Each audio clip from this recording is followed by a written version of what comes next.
Pilla este. Uy, este es chimba, este marica tiene una chimba de videos, weón. Uf, pero hace un mes, una hora. Meter una tantía ese video. Hasta donde se puede En este video voy a intentar reconstruir hasta donde se puede un relato histórico de Jesús. Mi objetivo no es discutir si Jesús es Dios o no, sino entender el mundo en el que nació, las tensiones que lo rodeaban y por qué sus palabras Este video está en Facebook como 15 minutos, ¿no? En su contexto, como un personaje real que vivió en una época concreta con problemas concretos. Hoy casi nadie duda de que Jesús de Nazaret existió. Más allá de los evangelios hay fuentes externas que lo mencionan. Flavio Josefo, historiador judío del siglo I, lo nombra brevemente en sus antigüedades judías. Y Qué Tácito, loco. historiador romano del siglo II, también habla de él en sus anales, aunque con desprecio. Es decir, incluso quienes no eran cristianos hablaban de él. Para armar este relato me apoyé sobre todo en los evangelios de Marcos, Muy Mateo, loco, weón. Eso es interesante, weón. Sí. Que hasta los que no eran cristianos hablaban de él. Sí, pilla lo que yo digo, que muchos hilos como que dicen que sí existió. Entonces es como que es algo muy poco probable que no. llamados sinópticos porque cuentan la historia con un enfoque parecido. Leí el evangelio de Juan Sino con que es que más distancia. Dios, pues sé quién es. El papá de Tano. Pues hay un Dios que creó a Jesucristo o hay un Dios y Tano odia a ese Jesucristo. Yo siento que Jesús era el hijo de Dios, como que un humano elegido. a eso, el elegido, o sea, un humano al cual él le dio mucha confianza para que cumpliera o tenía mucha fe realmente, ¿sí me entiende? Pero siento que yo no, porque hay gente que dice que Jesús es Dios, pero no Ah, yo que es la no- misma persona. Ajá, yo no, yo creo que no. Porque desde muy temprano se ha entendido que su intención es más teológica que narrativa. Además, consulté los 3 tomos de Benedicto XVI sobre Jesús de Nazaret para entender la lectura religiosa de muchos episodios y a otros expertos con miradas distintas, y sobre eso fui sumando mis propias reflexiones más humanas y prácticas para aterrizar lo que esas escenas pueden significar hoy. Antes de entrar de lleno a la historia, hay algo que debemos tener en cuenta. Los evangelios se escribieron varias décadas después de los hechos, cuando las primeras comunidades cristianas ya se habían extendido fuera de Judea y Galilea. Por eso se redactaron en griego antiguo y no en hebreo ni arameo, que eran las lenguas de la región. Sus autores recogieron tradiciones orales, recuerdos y algunas fuentes escritas para narrar acontecimientos ocurridos aproximadamente entre 40 y 65 años antes. Con eso claro,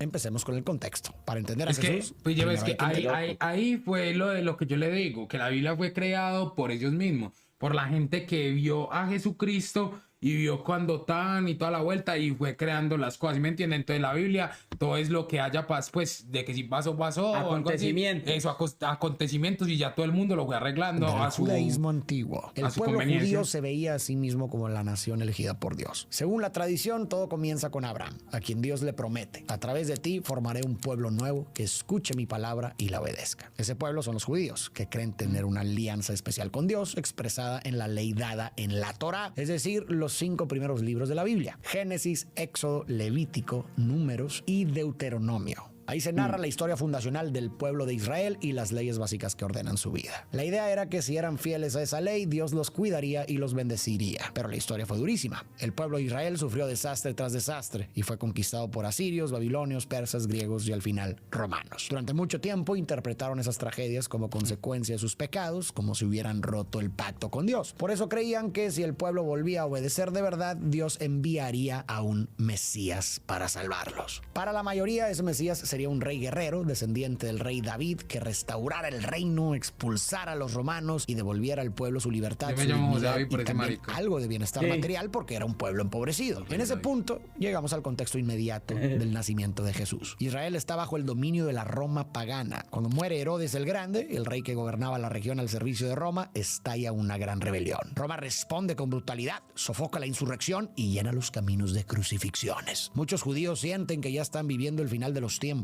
el momento previo a la intervención definitiva de Dios. Según Josefo, que es nuestra fuente principal para entender esa época, empiezan a surgir por toda la región distintos mesías. Los romanos los persiguen y ejecutan. Proclamarse mesías es casi firmar tu sentencia de muerte. Qué loco, rebelión ¿no? tras rebelión, el patrón se repite. Pero el fenómeno Vamos a no se decir que ese detiene, elegido porque era la como lo esperanza partían. Por tampoco. eso. Uno de esos mesías No, y fallidos si usted es era el Judas elegido, el lo Galileo, metían en una fundador vuelta del como la bruja, movimiento ¿sí? celote, que busca la libertad del pueblo incluso con violencia. Hacia el año 6 después de Cristo intentaría una insurrección y también sería sofocada. En medio de ese clima, José y María, embarazada, viajan a Belén para empadronarse por orden de César Augusto. Ey, Ahí pero yo te María iba a da decir luz. una cosa.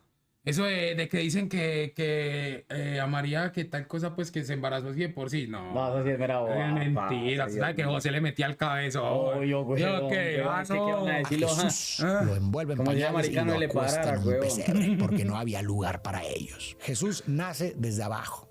En un mundo que sueña con un rey guerrero, nace un niño sin ejército ni estatus. Y desde ese contraste comienza una historia que va a sacudirlo todo. La familia regresa a Nazaret, donde Jesús crece fuerte y sabio. Cuando cumple 12 años, sube con sus padres a Jerusalén por Pascua. Al regreso, él se queda sin que lo noten. María y José lo buscan angustiados y 3 días después lo encuentran en el templo, sentado entre maestros, escuchando y preguntando. Todos se asombran. Ese detalle de los 3 días parece una referencia discreta a los 3 días que pasarán entre la crucifixión y la resurrección. Como si desde la primera Pascua de Jesús, la historia ya estuviera apuntando hacia la última, la Pascua de la cruz. Jesús vuelve con sus padres a Nazaret y vive obedeciéndolos mientras sigue creciendo. Pasan los años, Jesús crece y se vuelve un carpintero campesino. De hecho, la palabra griega que usan los evangelios para su oficio es tecton. Se refiere a un artesano de clase baja. En el año 15 de Tiberio César, Pilato gobierna Judea y Herodes Galilea. Juan el Bautista predica en el Jordán y llama al bautismo de conversión. La gente se pregunta si Juan es el Cristo, pero él dice que viene otro más fuerte, a quien no es digno ni de desatar las sandalias. Según Benedicto XVI, el bautismo de Juan es un bautismo de conversión, reconocer de verdad los pecados, pedir perdón y decidir dejar atrás la vida de antes para empezar otra nueva. En pocas palabras, mirarse con sinceridad y elegir cambiar. Eso es lo que el bautismo expresa con sus gestos. Al sumergirse en el agua, la persona simboliza una muerte, dejar atrás la vida vieja. En el mundo antiguo, las aguas profundas eran vistas como fuerzas peligrosas capaces de devorar la vida. Así que entrar al agua tenía ese sentido de morir a lo anterior. Pero el agua también es símbolo de vida, sobre todo en un río. Fecunda la tierra y sostiene a los pueblos. El río Jordán, de hecho, era y es fuente de vida para su región. Por eso salir del agua representa un renacer. Así el bautismo es purificación y comienzo a la vez, soltar el peso del pasado y levantarse una vida nueva, como una pequeña imagen de muerte y resurrección. En Jesús esto se vuelve todavía más profundo. Al entrar al agua, asume desde el inicio la carga del pecado humano y el camino que lo llevará a la muerte. Al salir, se anticipa su resurrección y la vida nueva que viene con él. Entonces aparece Jesús. Sale de Nazaret después de 30 años y Juan lo bautiza. Jesús vuelve del Jordán y se va al desierto 40 días. Sin comer, siente hambre. El diablo lo tienta. Le pide que convierta piedras en pan. Jesús responde que no solo de pan vive Los el hombre. 40 días Le ofrece son los esos reinos días, del sí mundo. sabía. Jesús responde que solo a ¿Cómo? Dios se adora. Esto de los 40 días lo Reta están tirarse practicando en ese momento todos los católicos y así.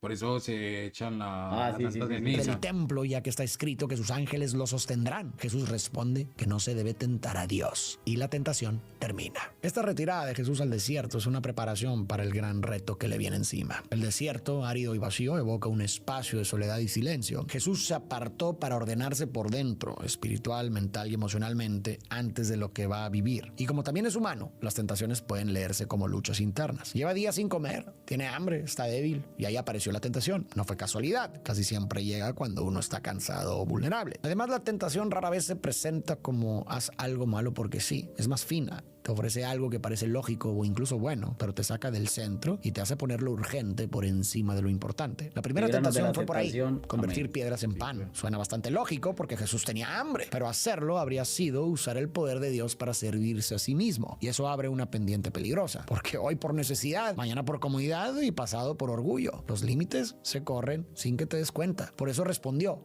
no solo de pan vive el hombre. Es decir, no vivimos solo de lo inmediato, también vivimos de sentido. Y a veces ese sentido pide renunciar a placeres rápidos o atravesar el dolor. La segunda tentación fue el poder. Todos los reinos del mundo. Parecía un atajo para hacer el bien, porque con poder podrías imponer orden y asegurar la fe. Pero como sugiere Benedicto, cuando la fe se mezcla con el poder político, casi siempre termina sirviendo al poder y jugando con sus reglas. Jesús la rechazó y dejó claro que su reino no era de este mundo. Herodes, el tetrarca, está furioso con Juan. Juan lo ha criticado por casarse con Herodías, la esposa de su hermano, y por muchas otras injusticias. Herodes manda arrestarlo y tiempo después ordena decapitarlo. Después de que Juan fuese entregado, Jesús marcha a Galilea y proclama el tiempo se ha cumplido y el reino de Dios ha llegado. Conviértanse y crean en la buena nueva. En Galilea Jesús enseña en las sinagogas y la gente lo admira. Su fama se extiende. Baja a Cafarnaún. En la sinagoga enseña con tal autoridad que todos quedan asombrados. De pronto, un hombre con un espíritu impuro grita. Jesús le ordena: cállate y sal de él. El espíritu sale. La gente queda impactada. Hasta los espíritus le obedecen y su fama crece más. En Cafarnaún cura a todos los que le llevan, enfermos o atormentados. Un día, junto al mar de Galilea, ve 2 barcas. Sube a la de Simón y enseña a la multitud desde ahí. Al terminar le dice: rema mar adentro y echa las redes. Simón responde que no han pescado nada toda la noche, pero si Jesús lo dice, lo harán. Echan las redes y sacan tantos peces que casi se rompen y las barcas casi se hunden. Simón se queda impactado. Jesús le dice: no tengas miedo, desde ahora serás pescador de hombres. Luego llama también a Santiago y a Juan. Ellos lo dejan todo y lo siguen. Así Jesús reúne a sus primeros discípulos. Un día se le acerca un leproso y le suplica: si quieres, puedes limpiarme. Jesús le dice: quiero. Queda limpio y queda curado al instante. Su fama crece y la gente se junta para oírlo y sanar. Cuando vuelve a Cafarnaún, la casa se llena. Le llevan a un paralítico y lo bajan por el techo. Jesús le dice: levántate, toma tu camilla y vete a tu casa. El hombre se levanta y sale caminando. Todos quedan impactados. Después Jesús ve a Mateo, un publicano, y le dice que lo siga. Mateo se levanta y lo sigue, pero no tarda en aparecer la tensión. Los fariseos y sus escribas lo miran con desconfianza. Jesús rompe con muchas de sus ideas. Los fariseos eran un movimiento religioso laico, es decir, no formado por sacerdotes. Muy influyente. Eran expertos en la Torá y buscaban que todo el pueblo de Israel viviera la ley en lo diario. Pureza, sábado, diezmos, comida, etc. Los escribas, por otro lado, eran una profesión. Copiaban, estudiaban e interpretaban la Torá como juristas o teólogos de la época. Muchos escribas eran fariseos, por eso a veces aparecen juntos. Mateo invita a Jesús a su casa y le hace un banquete. La mesa se llena de publicanos y gente señalada. Los fariseos reclaman: ¿por qué comen y beben con publicanos y pecadores? Jesús responde: los sanos no necesitan médico, los enfermos sí. Yo no vengo a llamar a los que se creen justos, sino a los pecadores. Y en el cielo hay más alegría por uno que vuelve que por muchos que creen no necesitarlo. Luego cuenta una historia. Un padre tiene 2 hijos. El menor pide su herencia, se va lejos y la derrocha. Termina cuidando cerdos y pasando hambre. Entonces piensa: en casa de mi padre sobra pan. Volveré, le pediré perdón y le pediré que me trate como un trabajador. Regresa. El padre lo ve de lejos, corre, lo abraza, lo besa y hace una fiesta. Estaba perdido y ha vuelto. El hermano mayor se enoja, pero el padre le dice: todo lo mío es tuyo, pero tu hermano estaba muerto y ha vuelto a la vida. ¿Cómo no celebrar? Es interesante notar que al contar esta parábola, Jesús está describiendo lo que pasa ahí mismo frente a él. Él comía con pecadores y los fariseos se indignaron, lo sintieron injusto y por eso se parecen al hermano mayor. Se ven como los obedientes, los que cumplieron la ley y estuvieron cerca de Dios, al menos como ellos lo entienden, y creen tener derecho a reclamar. El hermano mayor tampoco vio toda la historia de su hermano, no vio su caída, ¿Eso de que su murió, vergüenza, weón? ni su deseo de volver. Solo vio el banquete y lo sintió como injusticia. Ahí se asoma una envidia. Él también A los soñaba con 33. esa libertad, pero nunca se atrevió a vivirla. Su Sí, obediencia ya otra vez. estaba más ligada Sí se a la fue, ¿o qué? recompensa que al amor. Por eso su reclamo suena a alguien que ha estado Sí, en así casa, fue. pero sin Pues, disfrutarla, que yo sin la tenga entendido, alegría de sí, vivir pues con que el ya Padre. Exactamente, sí. como los Ese fariseos. marica Ese es el mensaje que predijo toda la Jesús les vuelta y quería se dar. fue por Celebra allá. que los pecadores vuelven, Y pero ya. también invita ¿Por a allá los dónde? buenos, entre Pues comillas, cuando yo hice a la no vivir el primera amor como comunión, yo me salario, acuerdo sino a que él se entrar a murió la una fiesta vez, y 3 alegrarse días, por la Por vida lo de la recuperada roca, del toda la otro. vuelta. La gracia no Él se después gana, de se recibe. resucitar. Y si lo ven como injusticia, están lejos Por de eso, casa. después de aunque resucitar, nunca se ¿cómo hayan ido. murió? Y esta No, idea yo nos que sirve a iba a cualquiera. pedir la No palabra y porque toda la vuelta, hagamos pues, las cosas que bien, se tenemos murió derecho a toda la juzgar al vuelta. Ah, él otro se sin volvió a conocer meter sus en- él se caídas y volvió a su meter a la camino. El tumba, amor ¿no? verdadero no Él llegó compite ni lleva cuentas. Pues, El amor supuestamente verdadero en se las películas alegra y toda la cuando vuelta, no llegó a esas cosas que usted sabe que antes vendían en la iglesia, vendían todo y hacían como si fueran bazares. Y ese marica llegó tirando todo y enojado que porque la palabra de Dios no era así y todo el mundo era así, que pues era asustado, que porque él estaba muerto. Entonces ahí fue donde todo el mundo se dio cuenta que él era el Mesías. Por eso, Ya ¿y ahí después qué de- pasó? Ya después de ahí no nos mostraron. No nos mostraron, yo creo que el paseo se fue. Bien perdido. Sí, se convirtió en el Espíritu Santo.